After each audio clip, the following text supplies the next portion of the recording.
जो receptor tyrosine kinase है या फिर आरटीके है, ये आरटीके का एक कैरेक्टरिस्टिक फीचर है। और वो कैरेक्टरिस्टिक फीचर क्या है कि इसके पास intrinsic protein tyrosine kinase activity होती है।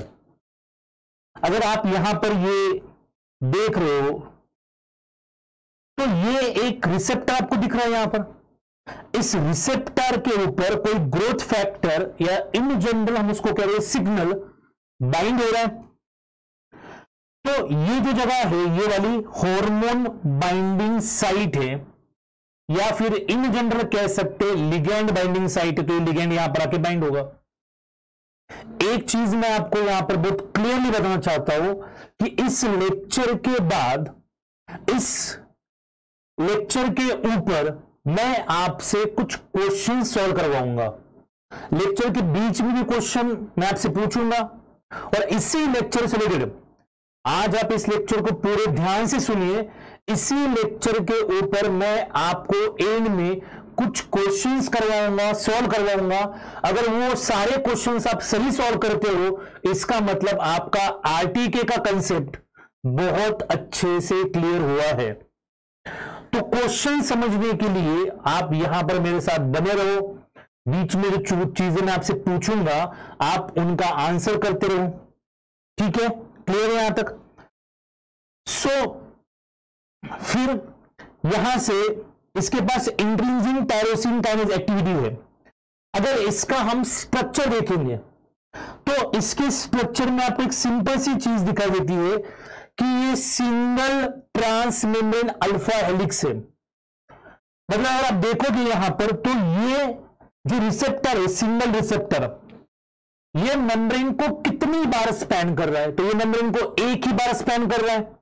ये देखो यहां पर एक ही बार मेम्ब्रेन को स्पैन कर रहा है। ये भी दूसरा रिसेप्टर, ये भी एक ही बार स्पैन कर रहा है।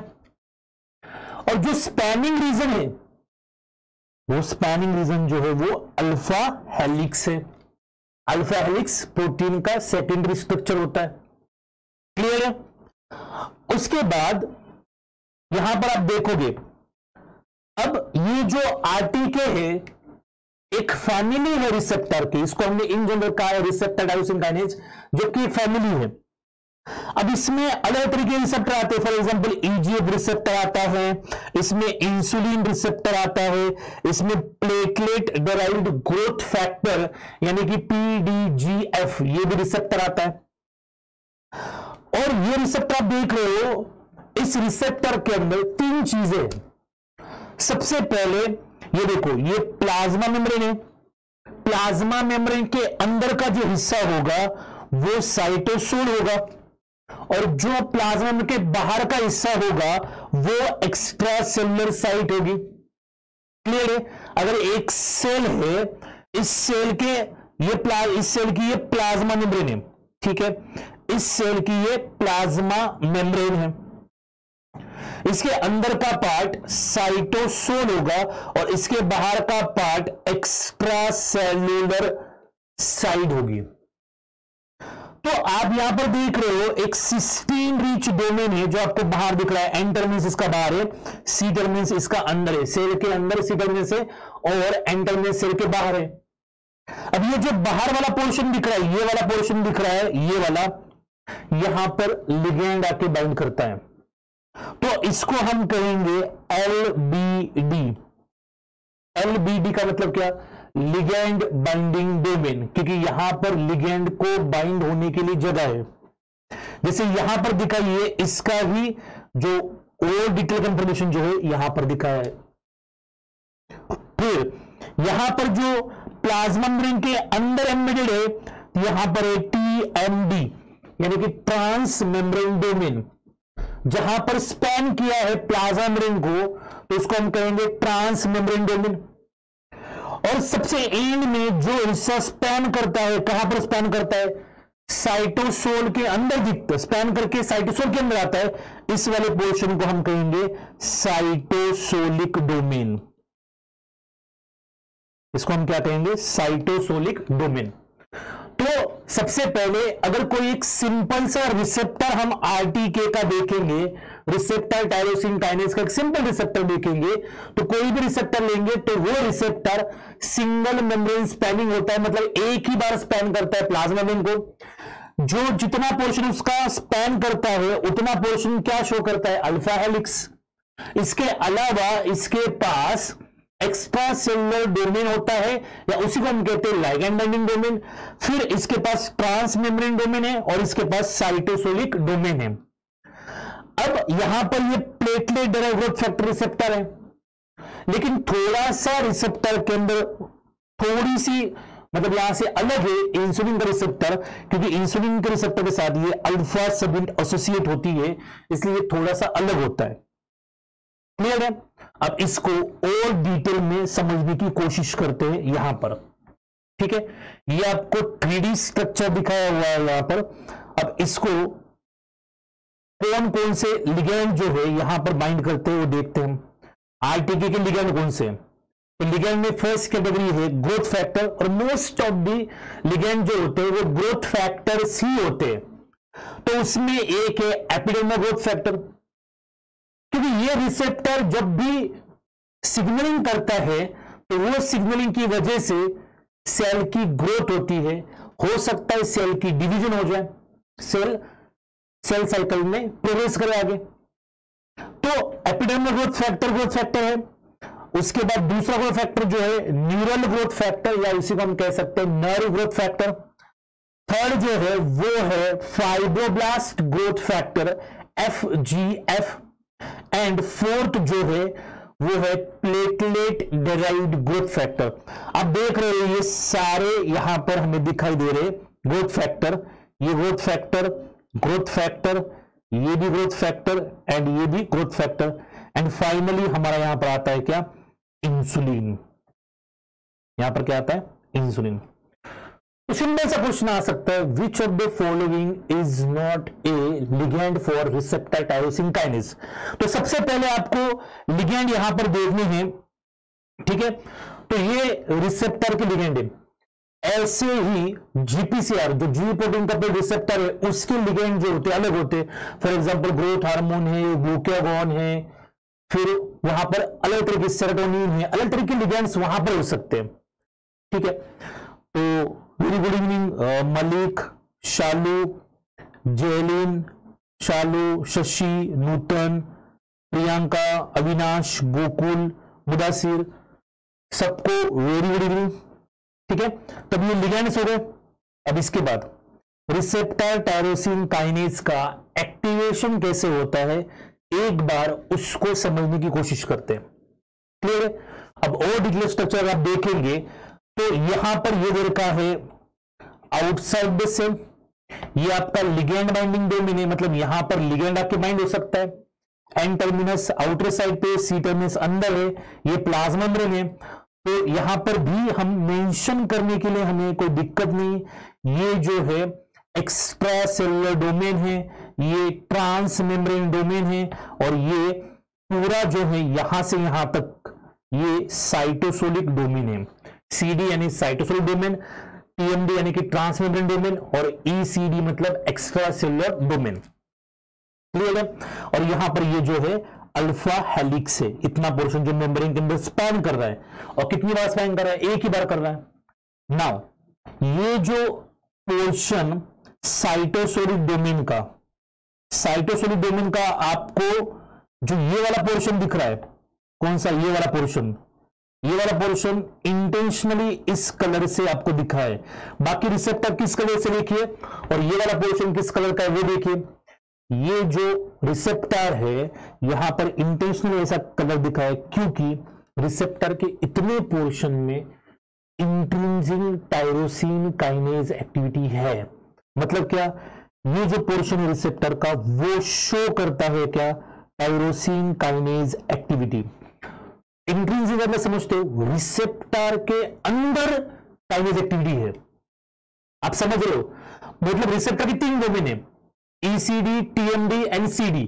जो साइटोसोलिक डोमेन है उसका कुछ पोर्शन देखो, साइटोसोलिक डोमेन तो यहां से लेके यहां तक साइटोसोलिक डोमेन है, लेकिन जो पोर्शन स्पेशली यहां से यहां तक का जो पोर्शन है, यहां से यहां तक का पोर्शन, ये पोर्शन शो कर रहा है, क्या शो कर रहा है ये portion? Intrinsic tyrosine kinase activity, मतलब इसके अंदर काइनेज एक्टिविटी है। ये क्या कर सकता है? फॉस्फोराइलेशन कर सकता है किसके ऊपर? टायरोसिन रेसिड्यू के ऊपर। इंट्रिंसिक हो गया, मतलब इनबिल्ट रिसेप्टर के अंदर ही ये काइनेज एक्टिविटी है। क्लियर है? गुड इवनिंग रोहित, अशोक, अर्चना, शुभम। वॉइस नहीं आ रही क्या? आवाज नहीं आ रही है क्लियर? यस, रिप्लाई करिए, आवाज नहीं आ रही है क्लियर?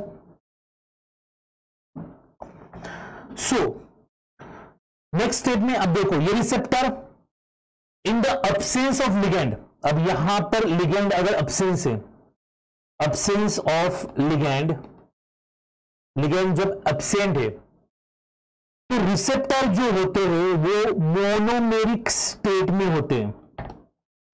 मोनोमेरिक स्टेट मतलब क्या? ये रिसेप्टर अकेला है, ये रिसेप्टर अकेला है, दोनों रिसेप्टर अकेले अकेले, तो वो मोनोमेरिक स्टेट में है। क्लियर? लेकिन जब भी सिग्नल यहां पर आएगा, ये देखो एक सिग्नल यहां पर आया है, ये ग्रोथ फैक्टर आया है, और ये ग्रोथ फैक्टर यहां पर डाइमर है, ये ग्रोथ फैक्टर डाइमर है, ऐसा डाइमर है। ग्रोथ फैक्टर मोनोमर हो सकते हैं, मतलब ऐसा भी ग्रोथ फैक्टर हो सकता है, और ग्रोथ फैक्टर जो है वो ऐसे भी हो सकते हैं, डाइमर भी हो सकते हैं। दिस इज मोनोमर, और ये क्या है? डाइमर। जैसे कि platelet derived growth factor and NGF जो होते हैं वो होते हैं डायमर, और बाकी जो होते हैं वो होते हैं मोनोमर। डायमर मोनोमर से फर्क नहीं पड़ता। अल्टीमेटली इस लिगेंड की वजह से ये जो दो रिसेप्टर सेपरेट थे, अब वो दो रिसेप्टर पास में आ गए, मतलब दोनों रिसेप्टर क्या हो गए? डाइमराइज्ड हो गए। रिसेप्टर क्या हो गए? डाइमराइज्ड हो गए। किसकी वजह से डाइमराइजेशन हो गया? डाइमराइजेशन जो हो गया वो डाइमराइजेशन हो गया लिगेंड की वजह से, तो यहां पर लिगेंड इंड्यूस्ड डाइमराइजेशन हो गया।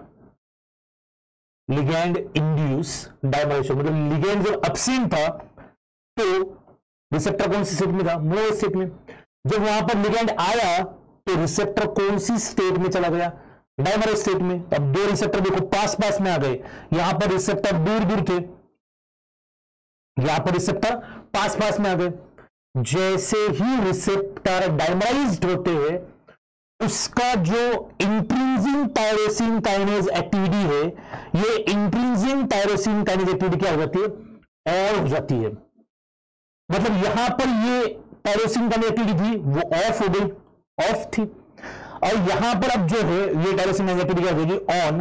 और आप देख रहे हो यहां पर ये रिसेप्टर टायरोसिन काइनेज की, मतलब जो काइनेज एक्टिविटी थी वो ऑन हो गई, और यहां पर एक प्रोसेस हो गई, दैट इज ऑटोफॉस्फोराइलेशन, या फिर more appropriately it is referred as auto cross phosphorylation. Auto cross phosphorylation. Auto cross phosphorylation मतलब क्या? अब देखो इसके यहां पर लिगेंड बाइंड हुआ, डाइमराइजेशन हुआ। अब ये वाला जो रिसेप्टर है इसको मानते हैं हम फर्स्ट, और इसको मानते हैं सेकंड। तो फर्स्ट क्या कर रहा है? सेकंड के ऊपर फॉस्फेट ग्रुप लगा रहा है, और सेकंड क्या कर रहा है? फर्स्ट के ऊपर फॉस्फेट ग्रुप लगा रहा है। तो हम इसको कहेंगे क्रॉस। क्रॉस का मतलब क्या? ये पहला वाला दूसरे को फॉस्फेट लगा रहा है, और दूसरा वाला पहले को फॉस्फेट लगा रहा है। समझ रहे हो? यानी कि मैं आपको फॉस्फेट दे रहा हूं तो आप मुझे फॉस्फेट दे रहे हो, तो इसको हम कहेंगे क्रॉस। ऑटो मतलब क्या? खुद ही रिसेप्टर खुद का ही फॉस्फोराइलेशन करता है, तो वो क्या हो जाएगा? Auto, self. तो ऑटो क्रॉस फॉस्फोराइलेशन कहिए, या फिर सिंपल वे से ऑटो फॉस्फोराइलेशन कहिए, एक ही चीज है। ऑटो फॉस्फोराइलेशन को ही हम ऑटो क्रॉस फॉस्फोराइलेशन भी कहते हैं। तो ऑटो क्रॉस फॉस्फोराइलेशन यहां पर हो जाएगा। तो यह कब होगा? जब लिगेंड यहां पर बाइंड होगा। तो सबसे पहले receptor in the absence of ligand monomer में होते हैं, जब भी लिगेंड वहां पर बाइंड होगा तो डाइमराइज होते हैं, डाइमराइज होते हैं तो उसके बाद उनकी काइनेज एक्टिविटी ऑन होती है, और काइनेज एक्टिविटी ऑन होती है, क्या करते हैं, ऑटो क्रॉस फॉस्फोराइलेशन करते हैं। अब इनका ऑटो क्रॉस फॉस्फोराइलेशन हो जाएगा तो यहां से आप देखो दो जगह पर ऑटो क्रॉस फॉस्फोराइलेशन हो रहा है। पहले तो आप देखो ये चीज समझो, ये इतना पोर्शन है, इसके अंदर काइनेज एक्टिविटी है, और जो इतना पोर्शन बचता है पीछे, ये जो रीजन बच रहा है, ये वाला रीजन और ये वाला रीजन, यहां पर काइनेज एक्टिविटी है नहीं, तो इसको हम क्या कहेंगे, जहां पर काइनेज एक्टिविटी उसको हम कहेंगे कैटालाइटिक रीजन। मतलब वो क्या कर सकता है, कैटालाइटिक एक्टिविटी कर सकता है, काइनेज एक्टिविटी नहीं कर सकता है। लेकिन जहां पर काइनेज एक्टिविटी नहीं है वो क्या है, नॉन कैटालाइटिक रीजन। समझ रहे हो? तो यहां पर ये जो इतना रीजन है, यहां पर आप देख सकते हो क्लियरली, ये जो इतना रीजन है ये कैटालाइटिक रीजन है, कैटालाइटिक रीजन। और यहां पर जो रीजन है, ये वाला रीजन है जहां पर फॉस्फोराइलेशन हुआ है, वो नॉन कैटालाइटिक है, क्योंकि इसके अंदर काइनेज एक्टिविटी नहीं है। तो क्वेश्चन यहां तक भी जा सकता है गेट बायोटेक्नोलॉजी में या अदर एग्जाम्स के अंदर कि जो काइनेज एक्टिविटी है क्या वो पूरे साइटोसोल डोमेन में है, बिल्कुल नहीं। क्लियर? तो वो बिल्कुल पूरे साइटोसोल डोमेन में नहीं है, तो फिर वो काइनेज एक्टिविटी किस में, एक पर्टिकुलर पोर्शन में, जो मैंने यहां पर रेड कलर से इंडिकेट किया। Now what is the significance of this phosphorylation. अब क्वेश्चन ये है मेरा कि फॉस्फोराइलेशन जो है वो सिर्फ कैटालाइटिक साइट में होगा या फिर वो नॉन कैटालाइटिक साइट में भी होगा, और अगर कैटालाइटिक साइट में होगा तो उसका सिग्निफिकेंस क्या है, और कैटालाइटिक साइट में नहीं होगा तो क्यों नहीं हो रहा है। अगर आपको आंसर आ रहा है तो आप आराम से आंसर कर सकते हैं, यहां पर कोई दिक्कत नहीं है। ठीक है, तो क्वेश्चन समझ में आ रहा है क्या हो रहा है कि क्या यहां पर तो दिखा है फॉस्फोराइलेशन कहां पर, नॉन कैटालाइटिक साइट में, लेकिन फॉस्फोराइलेशन कैटालाइटिक साइट में भी हो सकता है। अगर वहां पर हुआ तो उसका रीजन क्या है, उसको हम आगे पढ़ेंगे। तो अभी के लिए आपको समझ में आ गया कि किस तरीके से रिसेप्टर टायरोसिन काइनेज का एक्टिवेशन होता है। चलो एक बार एक्टिवेशन हो गया तो उसके बाद क्या होगा आगे, तो ये देखो, इसमें आप देख सकते हो किस तरीके से रिसेप्टर जो है उसका एक्टिवेशन हो रहा है। क्लियर? अब इस डायग्राम के अंदर आप देख सकते हो यहां पर कि पहले ये मोनोमर था, और जब मोनोमर था, जब जैसे यहां पर लिगैंड बाइंड हो गया तो ये फिर क्या हो गया, एक्टिवेटेड रिसेप्टर डायमर हो गया। अब यहां पर एक बार ये फॉस्फोराइलेशन देखो, यहां पर भी हो गया फॉस्फोराइलेशन, मतलब कैटालाइटिक साइट में भी यहां पर फॉस्फोराइलेशन होता है, कैटालाइटिक साइट में भी फॉस्फोराइलेशन हो रहा है, और नॉन कैटालाइटिक साइट में भी फॉस्फोराइलेशन हो रहा है।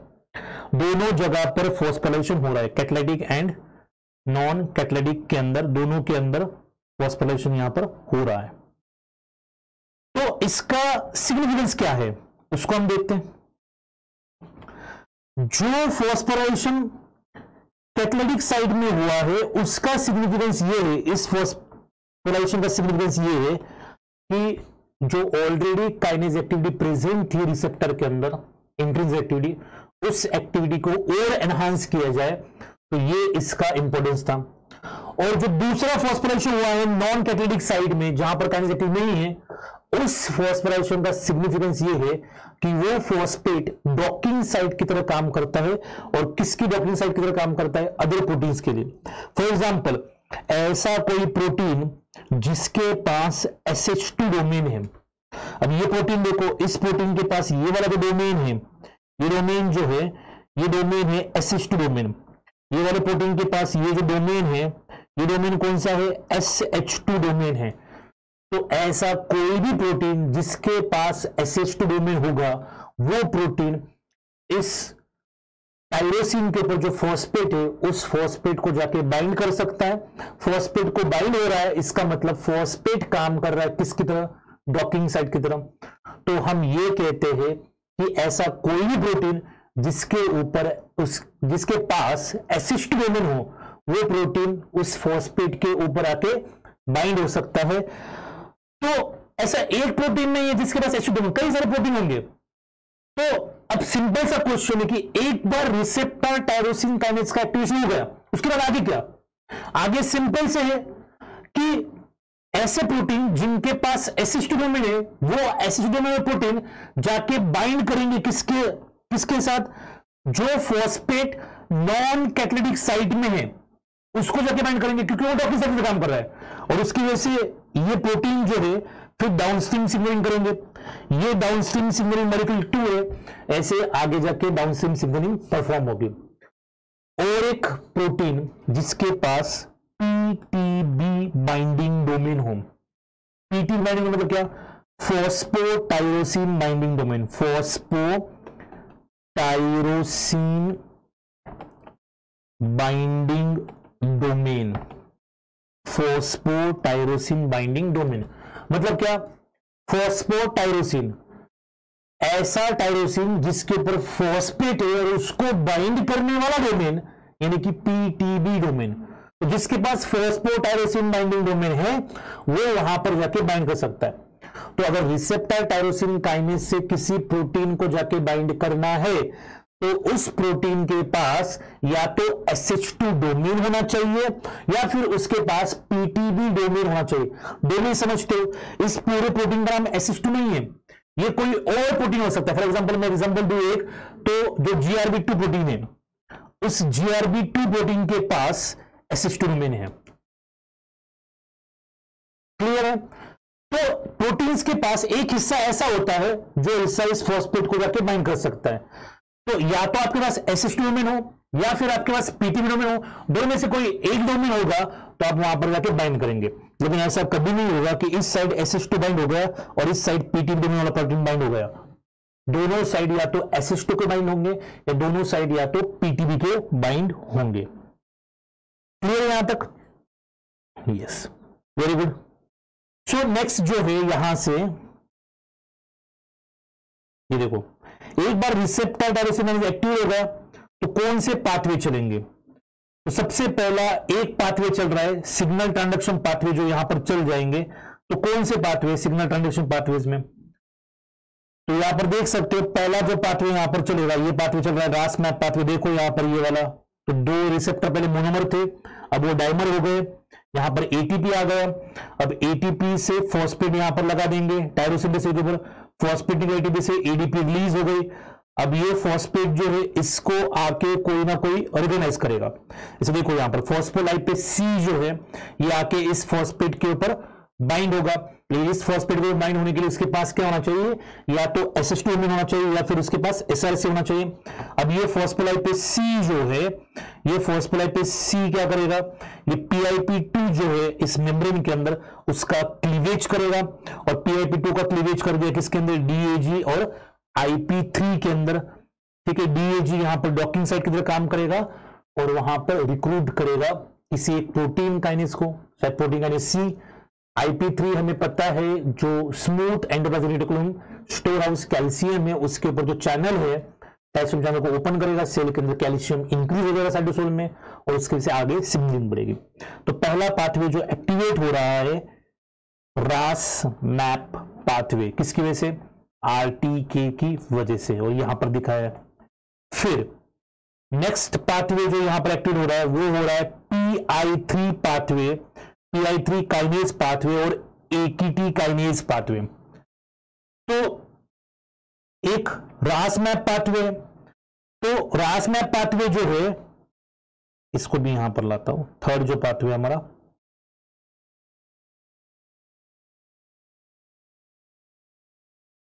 ये IP3 DAG पाथवे। तो ये वाला पाथवे है, ये है IP3 DAG पाथवे, और ये वाला पाथवे जो है रास मैप पाथवे। तो रास मैप पाथवे में यहां पर ये GRB2 है, GRB2 क्योंकि इसके पास SH2 डोमेन है, अभी दिखा मैंने आपको। ये बाइंड करता है सॉस से, सॉस जो है एक्टिवेट करता है रास को, रास रैफ को, रैफ MEK को, MEK जो है मैप काइनेज को एक्टिवेट करेगा, और बीच में ERK आता है, फिर मैप काइनेज, और फिर आगे जाके ट्रांसक्रिप्शन, ट्रांसलेशन, जून, मिक, फॉस। ये बहुत कॉमन पाथवे, सब पढ़ते हैं इसको। फिर तीन अलग अलग टाइप के पाथवेज यहां पर जो है वो एक्टिवेट हो रहे हैं। एक तो एक्टिवेट हो रहा है रास मैप पाथवे, दूसरा हो रहा है PI3 काइनेज पाथवे, एमटर पाथवे, और थर्ड पाथवे, ये फर्स्ट पाथवे, ये सेकेंड पाथवे, और ये third pathway IP3 DUG pathway. ये तीन पाथवेज यहां पर चल रहे। अब इन तीन में से किसी एक पाथवे को हम डिटेल में पढ़ेंगे, वो है PI3 kinase pathway, that is AKT kinase और एमटोर पाथवे। इन तीन पाथवे को हम डिटेल में डिस्कस करेंगे। तो उसमें से सबसे पहला है PI3 काइनेज, AKT काइनेज और एमटोर पाथवे। इसको हम डिटेल में डिस्कस करने वाले हैं। तो सबसे पहले यहां पर देखो क्या हो रहा है। ग्रोथ फैक्टर आया, ये बाइंड कर गया, फर्स्ट स्टेप होगी मोनोमर में होगा, फिर लिगेंड इंड्यूस्ड डायमराइजेशन होगा, फिर ऑटोक्रॉस फॉस्फोराइलेशन होगा। दो जगह फॉस्फेट लगेगा, कैटालिटिक साइट में और नॉन कैटालिटिक साइट में। कैटालिटिक साइट वाला फॉस्फेट जो है वो उस कैटालिटिक साइट की एक्टिविटी और एनहांस करेगा। जो नॉन कैटालिटिक साइट में फॉस्फेट है वो डॉकिंग साइट की तरह काम करेगा, और यहां पर आके बाइंड कर गया एक PI3 काइनेज। अब ये PI3 काइनेज का हो जाएगा फॉस्फोराइलेशन, तो PI3 काइनेज भी एक्टिवेट हो जाएगा। क्लियर है? PI3 काइनेज जब एक्टिवेट होगा तो PI3 का काम क्या है? PI3 काइनेज क्या करता है? ये जो मेम्ब्रेन के अंदर, यानी कि ये जो प्लाज्मा मेम्ब्रेन है, इस मेम्ब्रेन के अंदर जो PIP2 होता है, उस PIP2 को कन्वर्ट कर देता है PIP3 के अंदर।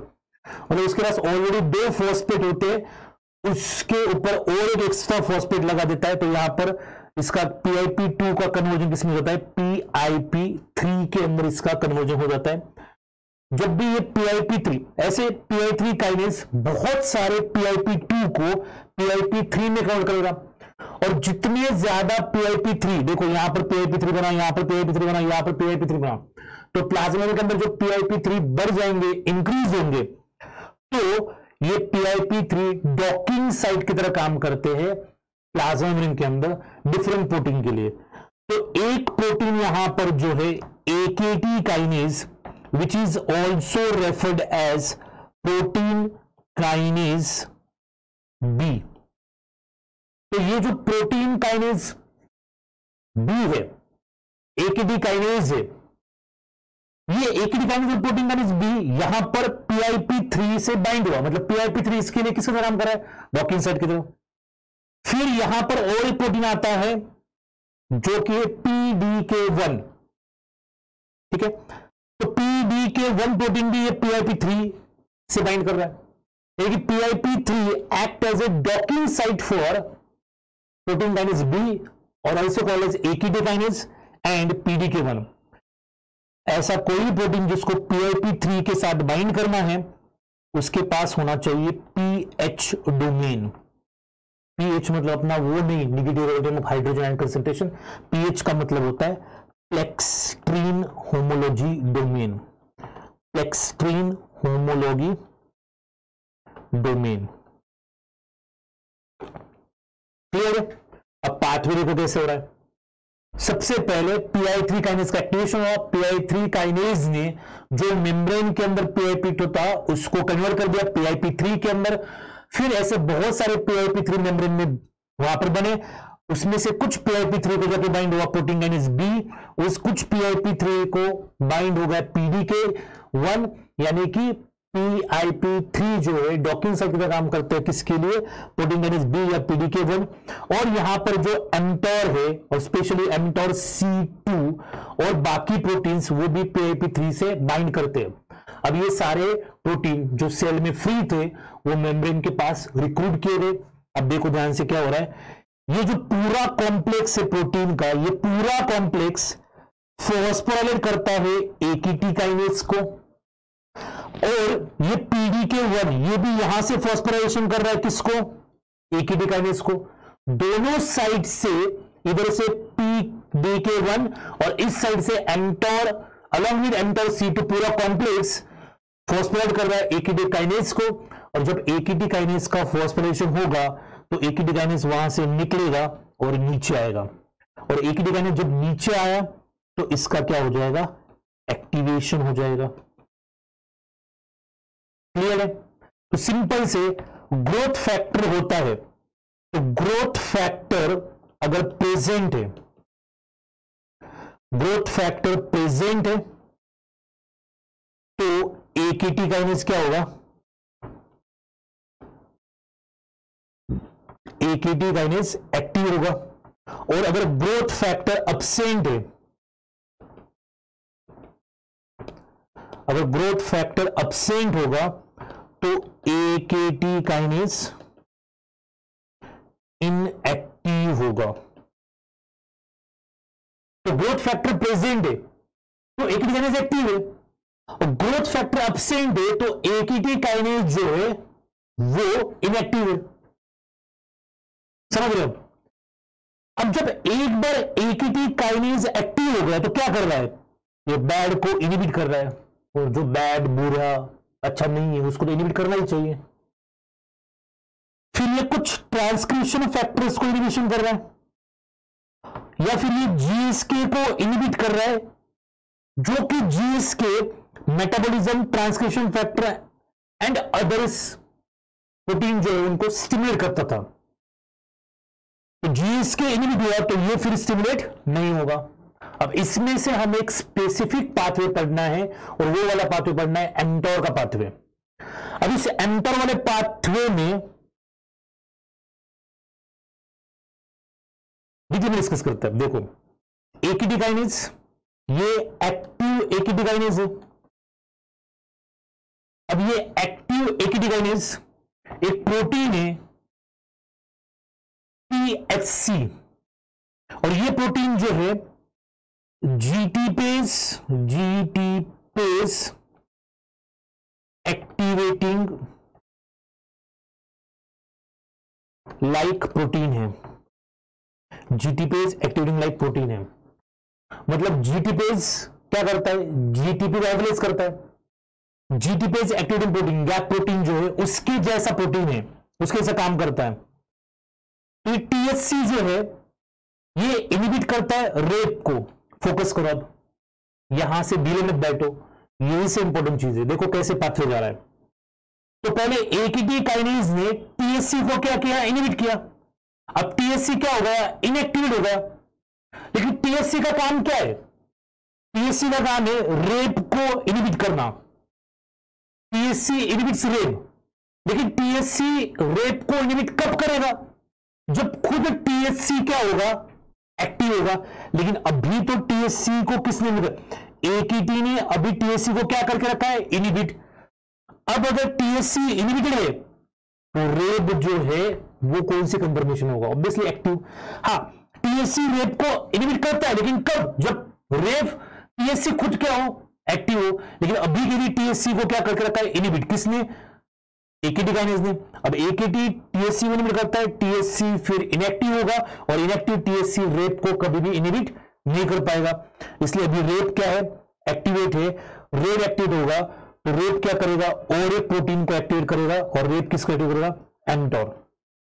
अब देखो वहां पर जो एमटोर था, एमटोर C2 था, यहां पर एमटोर C1 है। और डिटेल में जाए तो वहां पर होता है विक्टर, यहां पर होता है रैपर। ऐसे दो अलग अलग प्रोटीन होते हैं, विक्टर एंड रैपर। तो C2 का काम है कि वो AKT काइनेज को एक्टिवेट कराए, और C1 का काम है आगे पाथवे कैरी करना। अब देखो, रेप ने एक्टिवेट किया एमटोर को।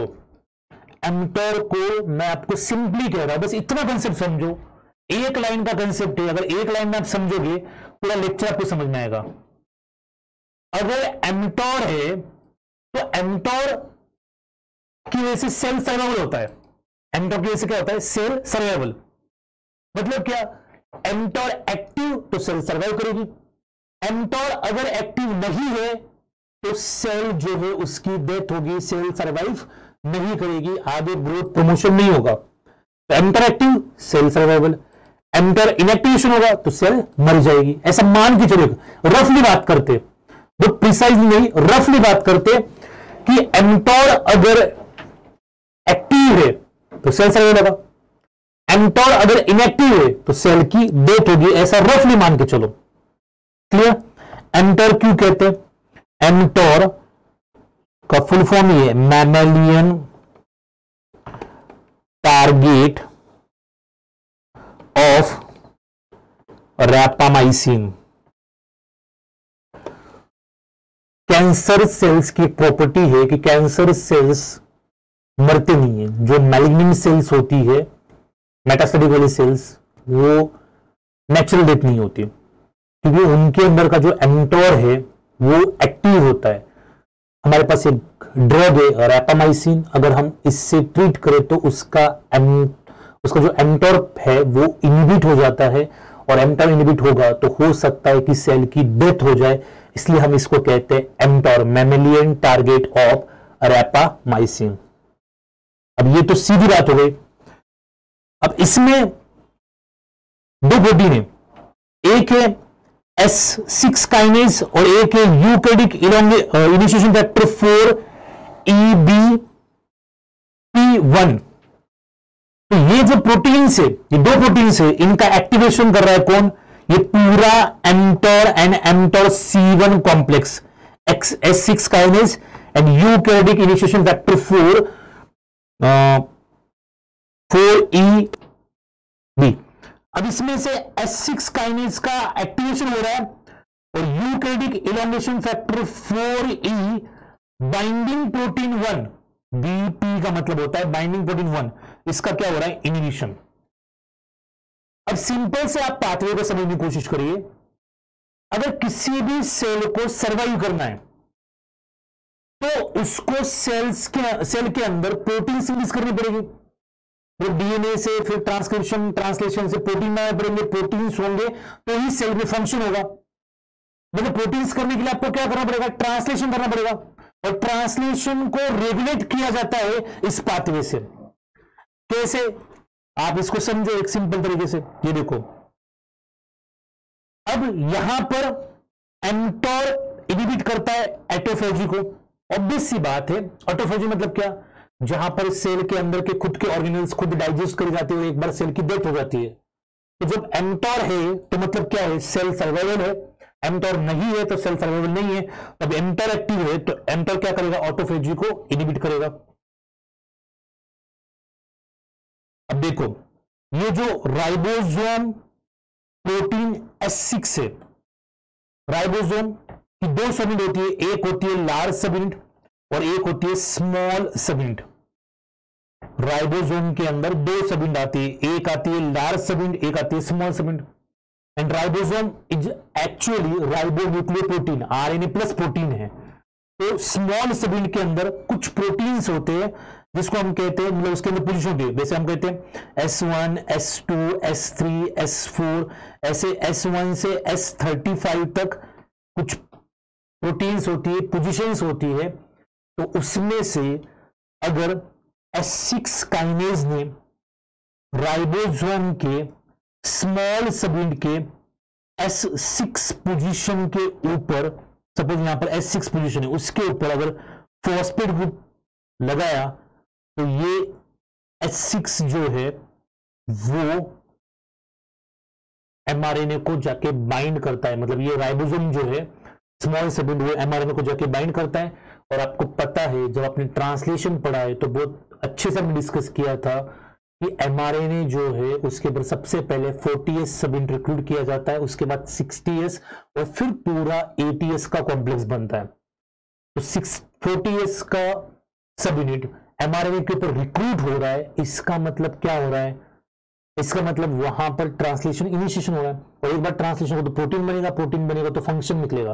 अगर आप सोचो ट्रांसलेशन नहीं होगा तो प्रोटीन्स नहीं बनेंगे, प्रोटीन्स नहीं बनेंगे तो सेल का सर्वाइवल मुश्किल है। क्लियर है? उसके बाद ये जो एमटोर C1 है, ये इनहिबिट कर रहा है eukaryotic inhibition factor 4E binding protein को। 4 यूकैरियोटिक इनिशिएशन फैक्टर 4E, इस 4E को ये 4E बाइंडिंग प्रोटीन बाइंड करके रखता है। 4E बाइंडिंग प्रोटीन क्यों कहा है? क्योंकि 4E को बाइंड करता है। अब 4E को बाइंड करके रखा है तो 4E फ्री नहीं है, और फ्री नहीं है तो mRNA के 5 प्राइम एंड के ऊपर आके बाइंड नहीं करेगा। आपको पता है ये अगर mRNA है तो ये mRNA का 5 प्राइम एंड है और यहां पर 4EGA ऐसे कुछ इनिशिएशन फैक्टर आके बाइंड होते हैं, वहां से ट्रांसलेशन इनिशिएट करने हेल्प करते। तो यहां पर अगर ये 4E बाइंडिंग प्रोटीन एक्टिव है तो 4E बाइंडिंग प्रोटीन क्या करता है, इनहिबिट करता है किसको, 4E को। और यूकेरियोटिक इनिशिएशन फैक्टर 4E अगर mRNA के 5 प्राइम एंड पे नहीं गया तो वहां से ट्रांसलेशन इनिशिएशन नहीं होगा। लेकिन अगर 4E बाइंडिंग प्रोटीन ऐसा कर रहा है, इनहिबिट कर रहा है इसको, लेकिन हम 4E बाइंडिंग प्रोटीन को ही इनहिबिट करें अगर mTOR से, तो अब 4E बाइंडिंग प्रोटीन खुद इनहिबिटेड है तो 4E को इनहिबिट नहीं करेगा और 4E जो है वो ट्रांसलेशन को प्रमोट करेगा। ट्रांसलेशन होगा, प्रोटीन बनेंगे तो सेल्स जो है वो ग्रोथ करेंगे और उनका सर्वाइवल भी होगा। क्लियर है? तो सिंपली AKT काइनेज एक्टिव है तो फिर mTOR भी एक्टिव है, और mTOR एक्टिव है तो फिर सेल में ट्रांसलेशन होगा और सेल सर्वाइवल होगा। अगर आप सोचो ये इनएक्टिव है, AKT इनएक्टिव है, इनएक्टिव है तो ये इनएक्टिव वाला AKT इनहिबिट नहीं कर पाएगा TSC को, TSC इनहिबिट नहीं होगा तो TSC क्या करेगा, रेप को इनहिबिट करेगा, रेप खुद इनहिबिटेड है तो वो mTOR को एक्टिव नहीं करेगा। तो सिंपल से आपको क्या समझना है यहां पर, बस इतना समझो यहां से,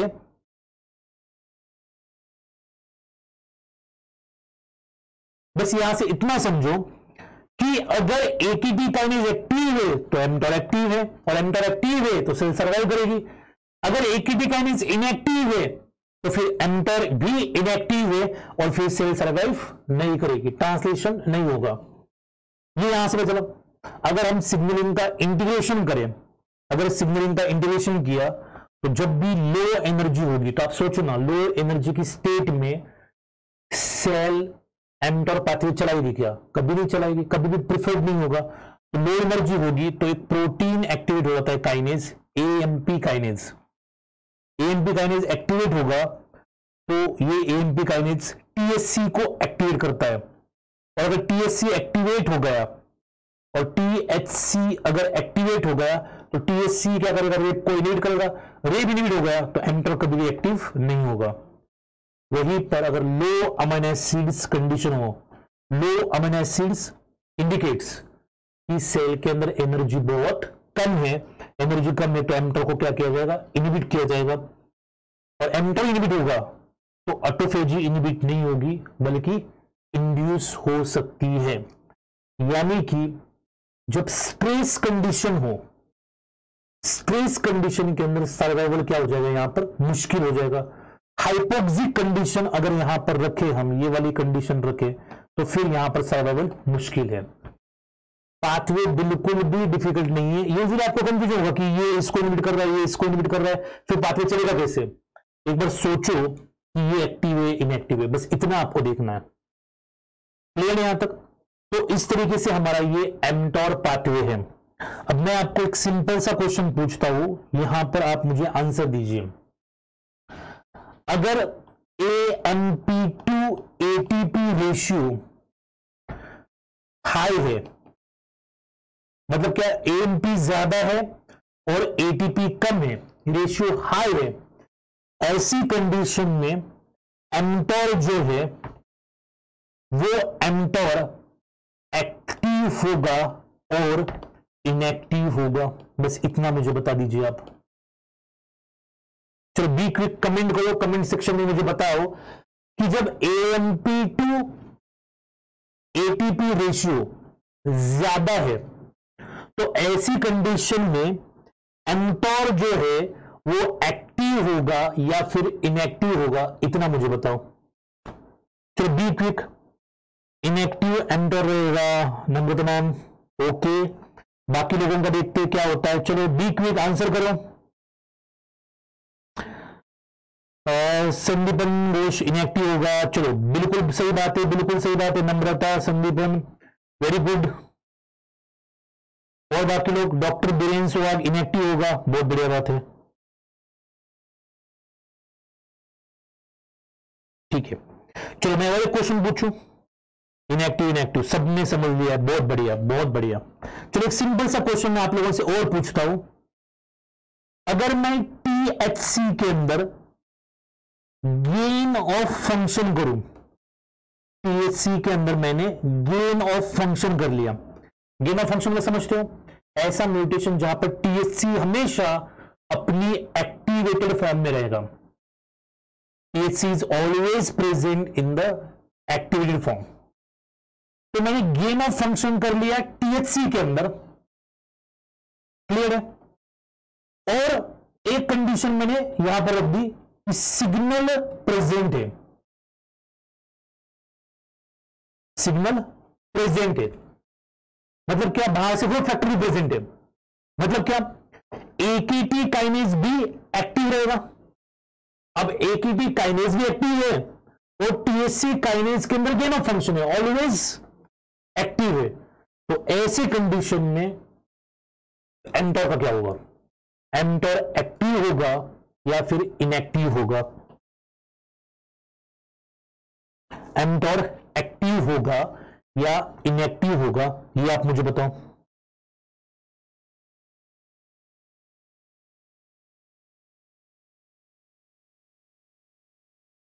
क्लियर है, क्वेश्चन समझ में आ रहा है। ध्यान से और एक बार क्वेश्चन को समझो। गेन ऑफ फंक्शन कर दिया है THC के अंदर, सिग्नल भी बाहर प्रेजेंट रखा है, सिग्नल है तो AKT काइनेज एक्टिव होगा। अब active AKT kinase and gain of function in THC, ऐसी कंडीशन में एमटॉर जो है एक्टिव होगा या फिर इनएक्टिव होगा। कमेंट करके क्विकली मुझे बताइए क्या होगा। चलो बी क्विक, इनएक्टिव रहेगा एमटॉर। चलो संदीपन घोष ने बताया इनएक्टिव रहेगा, सुमैया मिश्रा ने बताया इनएक्टिव रहेगा। Very good Sandipan. Rahul active रहेगा। राहुल बताओ एक बार कैसे एक्टिव रहेगा, थोड़ा सा और सही तरीके से सोचो।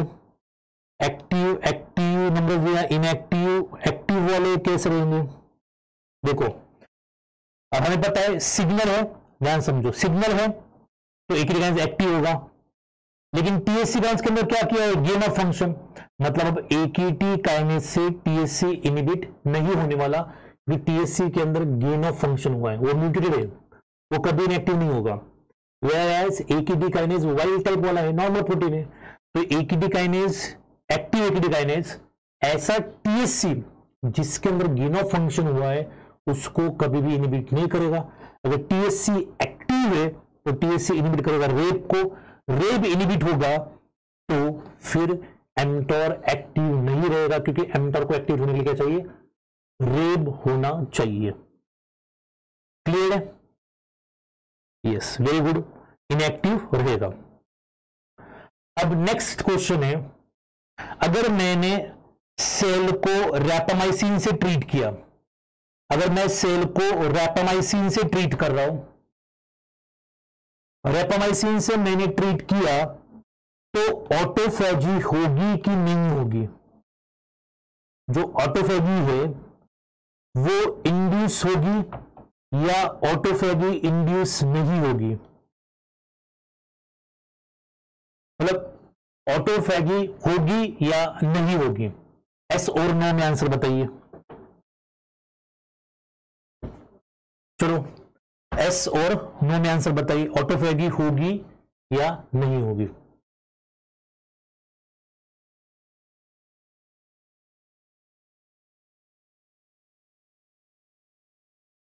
क्लियर है।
ठीक है, आ गया इसका आंसर, यस और नो?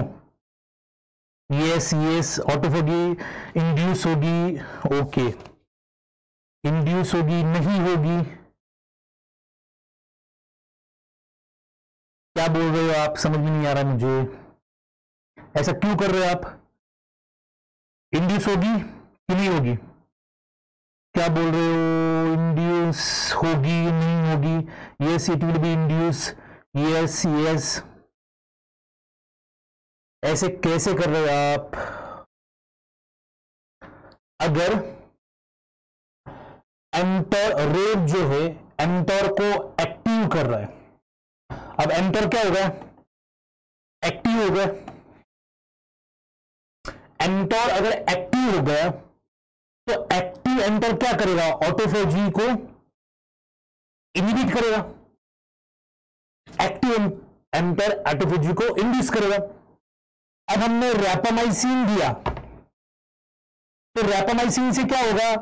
एंटर इनहिबिट होगा, और एंटर इनहिबिट होगा तो ऑटोफेगी को इंड्यूस नहीं किया, मतलब ऑटोफेगी का इंडक्शन जो है उसको इनहिबिट किया जाएगा, यानी कि यहां पर ऑटोफेजी होनी चाहिए। तो मोस्ट ऑफ द लोगों ने यस, इसको यस कहा है, सही कहा है, वेरी गुड।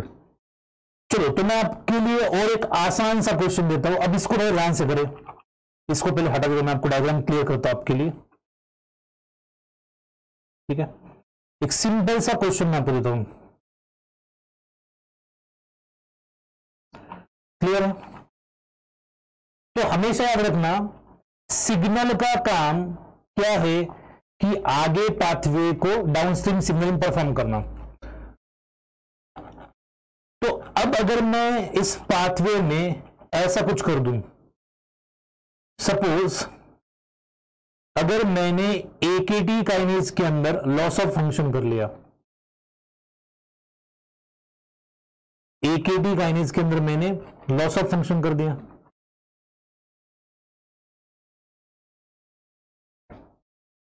ठीक है? सपोज हमने ऐसा किया, एकेटी काइनेज के अंदर लॉस ऑफ फंक्शन कर दिया, कंडीशन ध्यान से समझो, ठीक है? प्लस सिग्नल जो है वो एब्सेंट है, एक तो एक ही डिवाइस के अंदर लॉस ऑफ फंक्शन कर दिया, सिग्नल एब्सेंट है, प्लस जो रिसेप्टर है वो डाइमराइज्ड है, रिसेप्टर क्या है? डाइमराइज्ड है। अब ऐसी कंडीशन में एंटर की स्थिति क्या होगी? ऐसी कंडीशन में एंटर की स्थिति क्या होगी, ये आप मुझे बताओ। एकेटी काइनेज के अंदर लॉस ऑफ फंक्शन है, सिग्नल बाहर एब्सेंट है, रिसेप्टर डाइमराइज्ड है, एंटर आपका एक्टिव होगा या फिर एंटर आपका इनएक्टिव होगा? सिंपल सा क्वेश्चन है, बस एक्टिव और इनएक्टिव में आप आंसर दे सकते हो, या तो कहो कि एक्टिव होगा या फिर कहो इनएक्टिव होगा।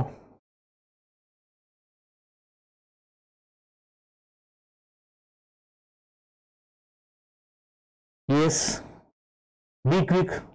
चलो हमें और भी क्वेश्चन सॉल्व करने बहुत सारे। एंटर एक्टिव होगा या इनएक्टिव होगा?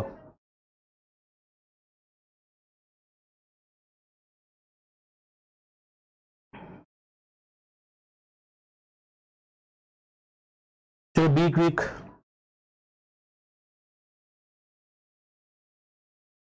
सिग्नल एब्सेंट है तो डायमराइज कैसे होगा? Very good question Rahul.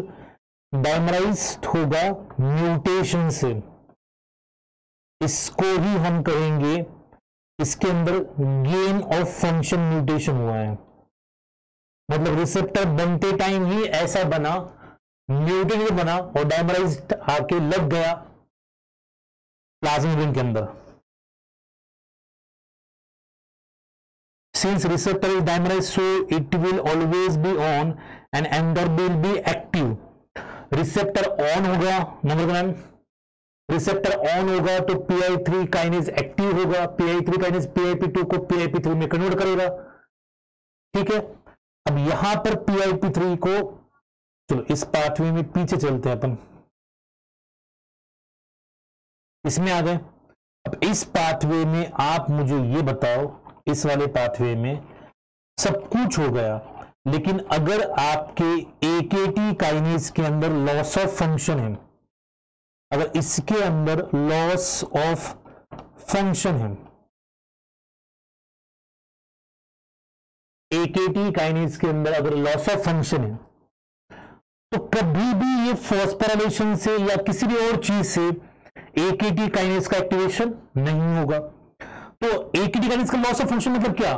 वो फंक्शन परफॉर्म नहीं कर पा रहा है, तो उसको हम एक्टिव नहीं कर सकते। तो वो कौन सी कंडीशन में रहेगा? इनएक्टिव कंडीशन में रहेगा।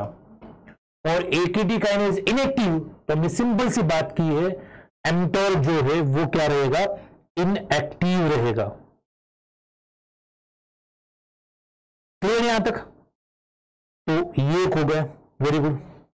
और एक एंजाइम में PIP3 को PIP2 में कन्वर्ट करता है और इसका नाम है P10 एंजाइम, ठीक है। दोनों एंजाइम साथ में काम करते। PI3 काइनेज क्या कर रहा है? PIP2 को PIP3 में कन्वर्ट कर रहा है और PIP3 को उल्टा PIP2 में, PIP3 को उल्टा PIP2 में कन्वर्ट करने का काम कौन करता है? तो करता है P10। तो अगर ऐसी कंडीशन में ये P10 जो है, ये P10 mTOR को हेल्प कर रहा है या फिर ये mTOR के अगेंस्ट काम कर रहा है, ये बता दो। ये P10 जो है वो mTOR के लिए काम कर रहा है या mTOR के अगेंस्ट काम कर रहा है? यस,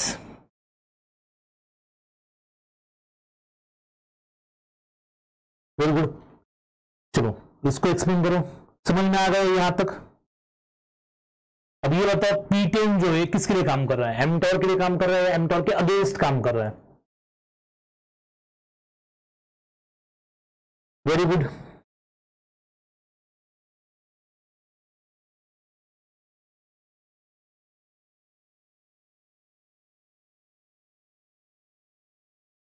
हमें और क्वेश्चंस करने, बी क्विक। mTOR के अगेंस्ट काम कर रहा है sir, very good Anil. mTOR के against, very good Veena, very good Shalu, very good Saumya, doctor Biren Suhag, Namrata Jiya, very good. mTOR के अगेंस्ट काम कर रहा है, वेरी गुड वेरी गुड।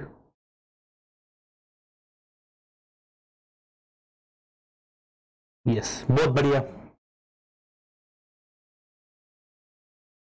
चलो और एक सिंपल क्वेश्चन करता हूं आपके लिए। अगर मान लो कि ये जो इंट्रिंसिक टायरोसिन एक्टिविटी है, तो ये ऑफ हो गई हमेशा के लिए, मतलब इसके अंदर लॉस ऑफ फंक्शन हो गया, रिसेप्टर के अंदर नहीं हुआ। लॉस ऑफ फंक्शन किसके अंदर हो गया? जो इंट्रिंसिक टायरोसिन एक्टिविटी थी उसके अंदर लॉस ऑफ फंक्शन हो गया, इंट्रिंसिक टायरोसिन एक्टिविटी के अंदर यहां पर। और ये बाकी पूरा रिसेप्टर नॉर्मल है, बस इतना काइनेटिक के अंदर लॉस ऑफ फंक्शन हो गया। तो सेल सर्वाइवल होगा कि नहीं होगा?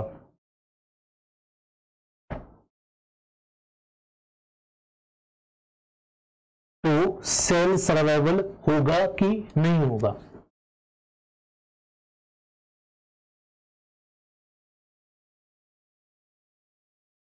यस, सेल सर्वाइवल यहां पर होगा कि नहीं होगा? बताओ जल्दी।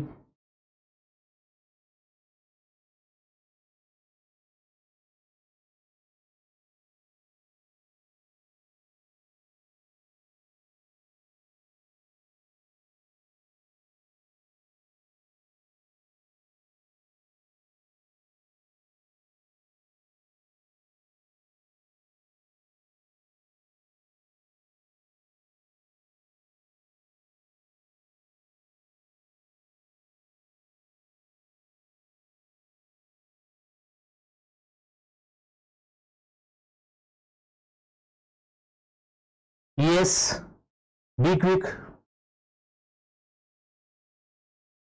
सेल्स अवेलेबल होगा कि नहीं होगा? नहीं होगा sir, repeat the question. Okay, question को रिपीट करना है।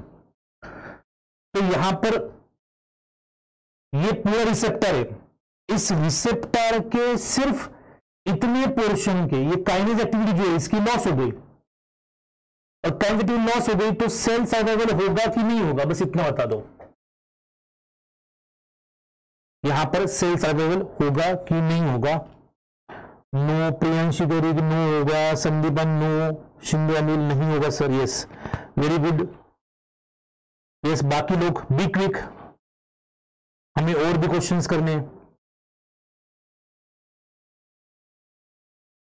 यस, क्षितिज कह रहे कि नो, वेरी गुड, ठीक है, बिल्कुल सही बात है, बिल्कुल नहीं होगा, सर्वाइवल नहीं होगा क्योंकि काइनेज एक्टिविटी नहीं है, और काइनेज एक्टिविटी यहां पर नहीं है तो PI3 काइनेज एक्टिविटी नहीं होगा, PIP2 से PIP3 नहीं बनेगा, यहां पर AKT काइनेज रिक्रूट नहीं होगा, ये फॉस्फोराइलेशन नहीं होगा, AKT काइनेज इनएक्टिव होगा, और अगर AKT काइनेज इनएक्टिव होगा तो फिर आगे जाके हमारा ये पाथवे भी नहीं चलेगा।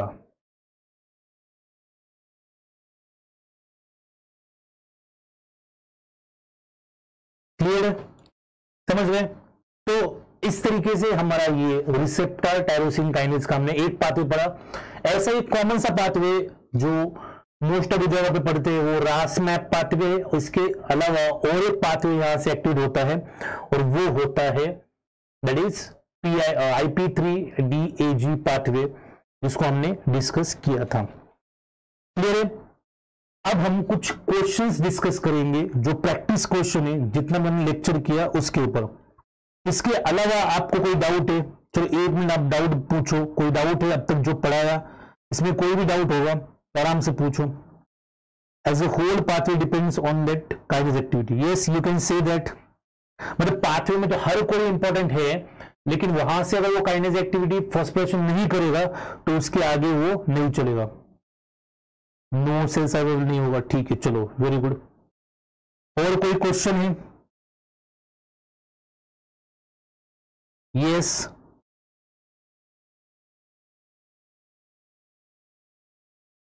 ठीक है,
फर्स्ट क्वेश्चन सॉल्व करो, चलो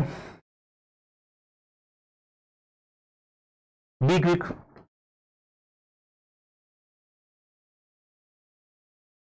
फर्स्ट क्वेश्चन सॉल्व करो।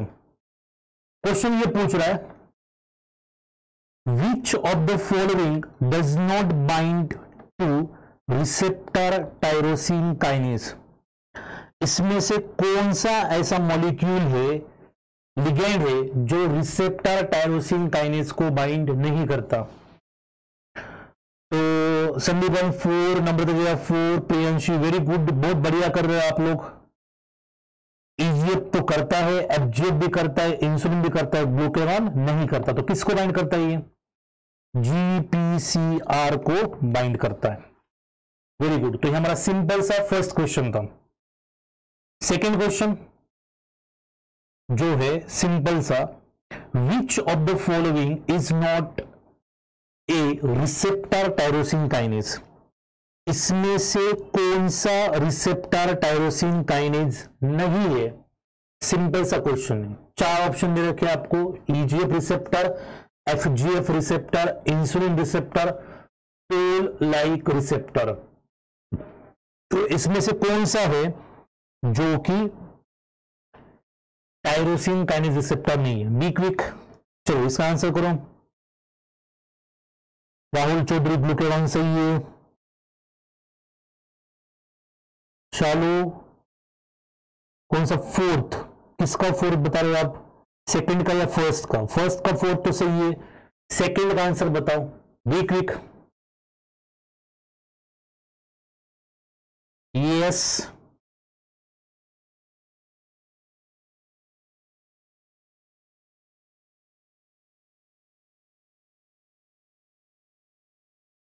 Yes Shyam fourth.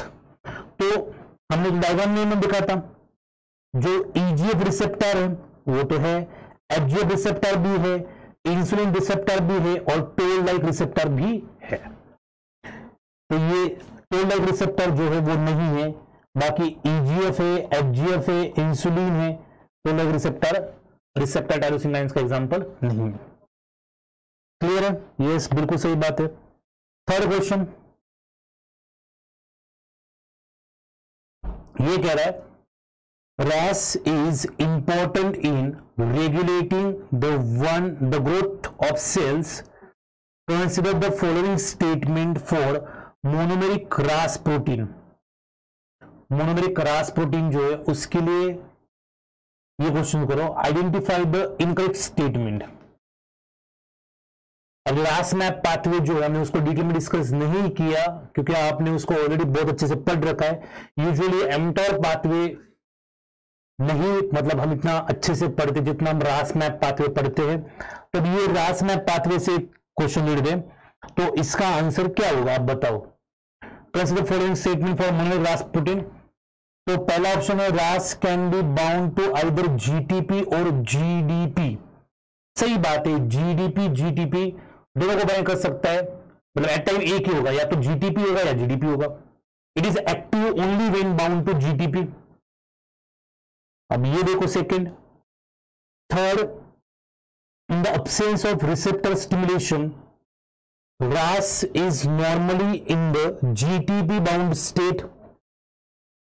Fourth, जो है for RAS to become active, it must release GDP and acquire the molecule GTP. Yes, सारे लोगों ने C सही किया है। In the absence of receptor stimulation, RAS is normally in GTP bound नहीं होना चाहिए, यहां पर क्या होना चाहिए, GDP bound state में होना चाहिए। जो हमारा फोर्थ क्वेश्चन है, फोर्थ क्वेश्चन में क्या है, what is the function of GTPase activating protein. जो गैप है जीटीपेज एक्टिवेटिंग प्रोटीन, उसका फंक्शन क्या है, नाम से पता चल रहा है जीटीपेज मतलब क्या करेगा ये। यस, जीटीपेज मतलब क्या करेगा, GTP associated with RAS is hydrolyzed by GAP. GAP can accelerate the inactivation of RAS 100-fold. GAP can convert GDP to GTP. It stabilizes RAS protein in the active conformation. Yes, तो fourth का answer बताइए, fourth का answer क्या होगा। एक simple सा question है यहां पर। तो कोई भी जी प्रोटीन, कोई भी जी प्रोटीन हो, अगर वो अपनी जीटीपी बाउंड स्टेट में हो तो वो एक्टिव रहता है, और अगर वही G protein GDP bound state में हो, वो G protein GDP bound state में इनएक्टिव रहेगा।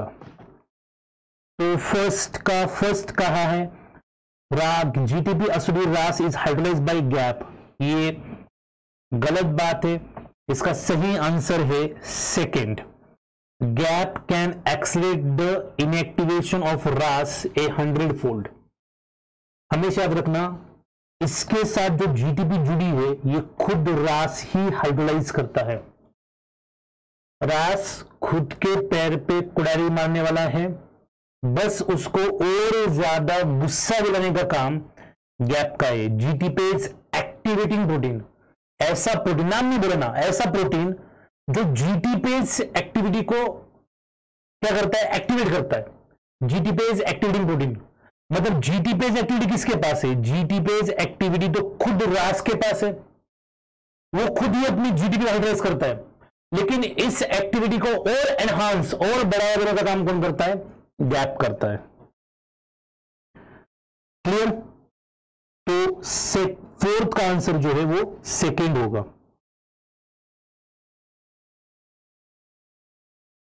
फिफ्थ, रास इज ए प्रोटीन। रास एक प्रोटीन है, तो Ras trimeric GTPase involve in relaying signal from the cell surface to nucleus. ये ट्राइमेरिक नहीं होता, रास जो है वो मोनोमेरिक होता है। GTPase involve in relaying signal from cell surface to nucleus, ये बिल्कुल सही बात है। ट्राइमेरिक तो सवाल ही नहीं उठता, क्योंकि रास जो है वो मोनोमेरिक है। Monomeric GTPase involve in the regulation of cytoskeleton, ये गलत बात है। तो इसका सही आंसर क्या होगा, monomeric GTPase involve in relaying the signal from cell surface to nucleus. Clear है? तो ये 5th नंबर का क्वेश्चन हमारा था। 6th नंबर का क्वेश्चन देखो, इसको मैच करो, चलो बी क्विक। 5 का 4 नहीं, साइटोस्केलेटन के साथ रो, रैक, CDC42 ये वाले प्रोटीन होते हैं जो कि स्मॉल जी प्रोटीन है, इनके साथ इंटरेक्ट करते हैं। रास तो ग्रोथ में इन्वॉल्व होने वाला है, अभी तो पढ़ा ना रास मैप पाथवे। यस, बिल्कुल सही बात है सुमैया। चलो इसको करो, सिंपल से आराम से कर सकते हो इसको। बी क्विक मैच करो।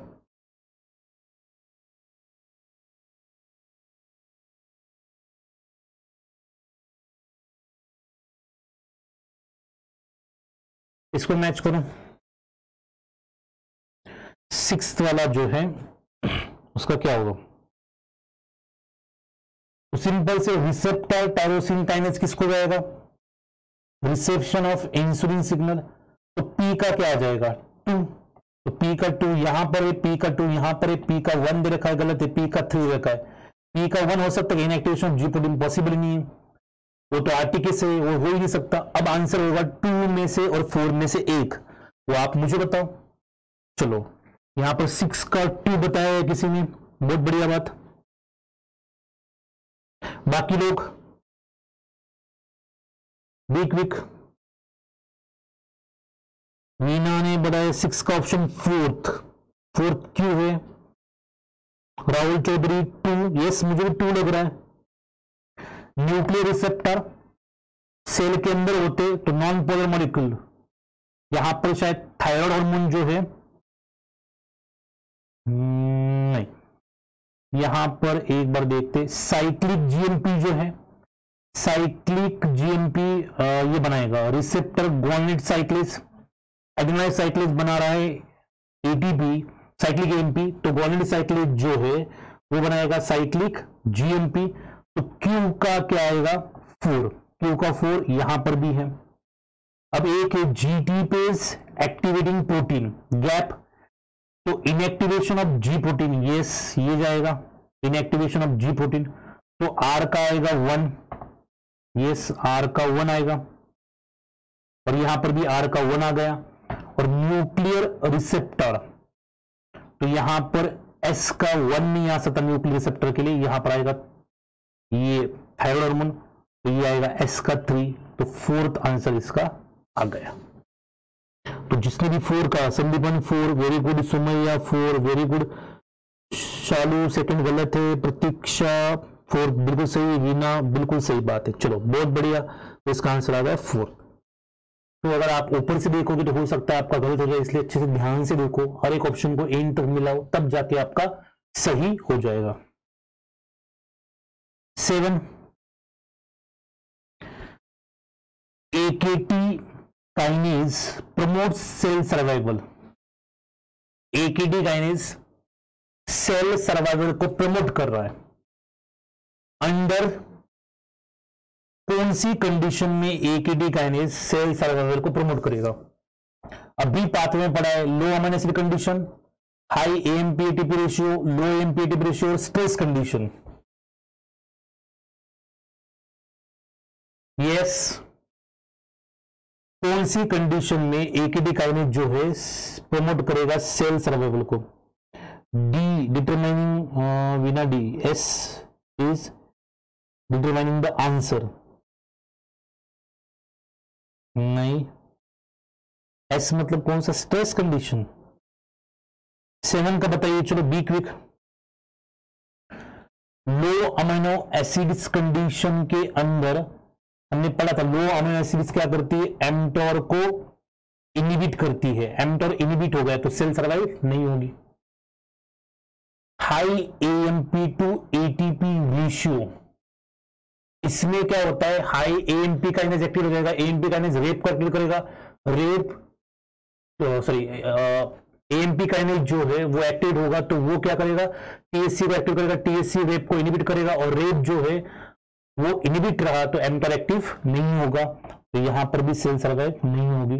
लो AMP to ATP ratio, low AMP मतलब AMP कम है, ATP ज्यादा होगी, जब एनर्जी रिच स्टेट होगी तो सेल सर्वाइवल यहां पर प्रमोट होगा। चलो बहुत बढ़िया, सुमैया 3, राहुल 3, डॉक्टर बीरेन्द्र सिंह 3, शालू 3, वेरी गुड, सबने 3 बोला है, बहुत बढ़िया बात।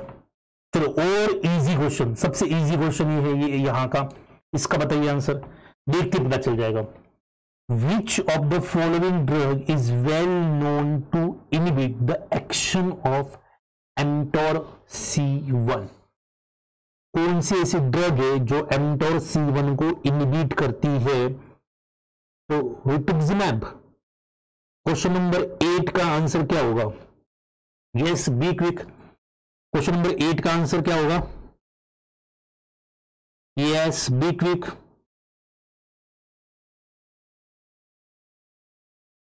रैपामाइसिन है क्या? रिफेम्पिसिन है क्या? चलो सबने सही कर दिया, रैपामाइसिन, बहुत बढ़िया। तो ये बहुत स्ट्रेट फॉरवर्ड क्वेश्चन था, इसका आंसर होगा रैपामाइसिन। प्रियांशी 8 का 2 कैसे होगा? रिफेम्पिसिन नहीं, ध्यान से पढ़ो, रैपामाइसिन होगा। क्वेश्चन नंबर जो 9 है,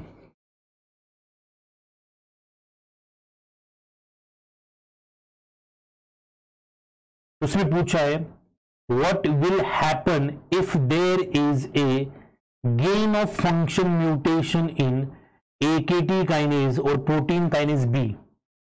AKT काइनेज के अंदर अगर गेन ऑफ फंक्शन हो गया तो क्या होगा? मतलब AKT काइनेज हमेशा एक्टिव होगा तो क्या होगा?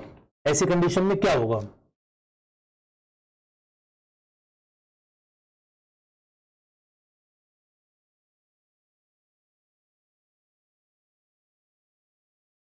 यस, तो first mTOR pathway won't work. अब AKT काइनेज के अंदर गेन ऑफ फंक्शन हुआ है तो AKT काइनेज हमेशा क्या रहेगा? एक्टिव रहेगा, और AKT काइनेज हमेशा एक्टिव रहेगा तो ऐसी कंडीशन के अंदर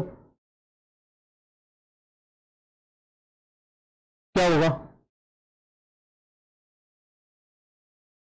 mTOR pathway won't work. Second, activation of mTOR pathway even in the absence of signal. Yes, ये बिल्कुल सही बात है। तो सेकेंड, फर्स्ट नहीं होगा Rahul. Activation of the mTOR pathway only in the presence of signal, नहीं। अब AKT काइनेज के अंदर एक्टिवेट मतलब गेन ऑफ फंक्शन हुआ है तो उसको फर्क ही नहीं पड़ेगा सिग्नल हो या ना हो। फिर the cell will die due to AKD kinase का एक्टिवेशन, AKD काइनेज एक्टिव होगा तो mTOR भी एक्टिव होगा, सेल डाई नहीं होगी। और सबसे लास्ट क्वेश्चन है, ये थोड़ा सा टफ होगा, अब इसको देखिए आप कैसे करना है। यस 9 का 2 वेरी गुड।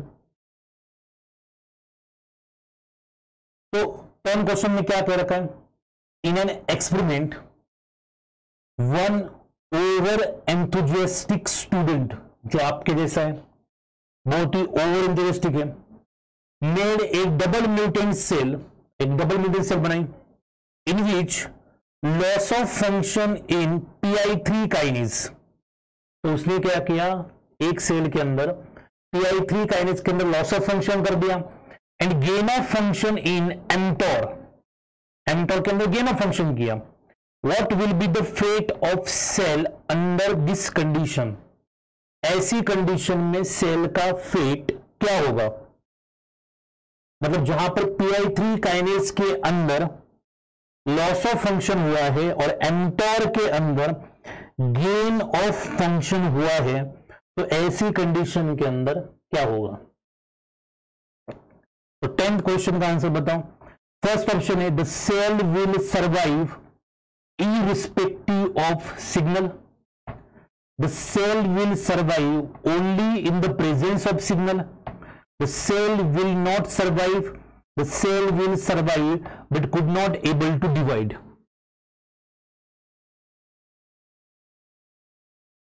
yes 10 का क्या होगा, फर्स्ट। संदीपन ने फर्स्ट बताया, बाकी लोगों का क्या होगा, यस बी क्विक, बाकी लोग जो है उनका आंसर क्या होगा, cell will survive irrespective of signal,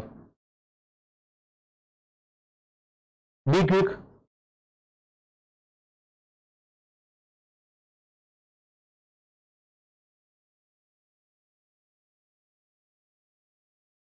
yes Namrata ji 10 का 1, प्रतीक्षा 1, सुमैया मिश्रा थर्ड, नहीं सुमैया थर्ड क्यों होगा, सेल विल नॉट सर्वाइव, क्यों, PI3 काइनेज के बाद आता है mTOR, और अगर mTOR के अंदर गेन ऑफ फंक्शन है, गेन ऑफ फंक्शन, इसका मतलब mTOR इज ऑलवेज एक्टिव, और ये एक्टिव होगा तो सेल सर्वाइव करेगी ना, क्या दिक्कत आएगा सेल को, एक्टिव होगा तो हमेशा सेल सर्वाइव करेगी। तो इसका आंसर क्या होगा, फर्स्ट। और इसके बाद happy learning from IFS, thank you so much for being here. ये हमारा गेट बायोटेक्नोलॉजी का जो लेक्चर था, आई होप कि आपको पसंद आया होगा। ऐसे मोर इंफॉर्मेटिव वीडियोस के लिए आप हमारा जो यूट्यूब चैनल है IFS ऑनलाइन, उसको सब्सक्राइब करो, इस लेक्चर को शेयर करो आपके फ्रेंड्स के साथ, जूनियर के साथ, सीनियर के साथ, और मैक्सिमम लोग जो आपके फ्रेंड्स हैं या आपके स्टूडेंट्स होंगे, अगर आप टीचर होंगे तो उनको इसका बेनिफिट्स लेने दो। ये एक इंपॉर्टेंट टॉपिक है सारे एग्जाम के पॉइंट ऑफ व्यू, इसलिए मैंने गेट बायोटेक्नोलॉजी के सिलेबस से ये पॉइंट आपको यहां पर आज पढ़ाया। So thank you so much, and ऐसे ही और ज्यादा वीडियोस के लिए आप हमारे चैनल को सब्सक्राइब करिए, ताकि आपको रेगुलर नोटिफिकेशन आता रहेगा कि कब कौन सा लेक्चर है और कौन सा लाइव लेक्चर यहां पर आ रहा है।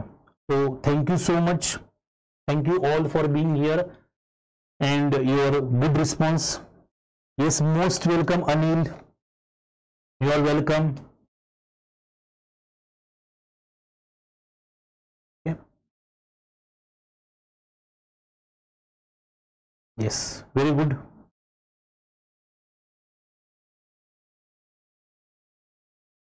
Most welcome Veena.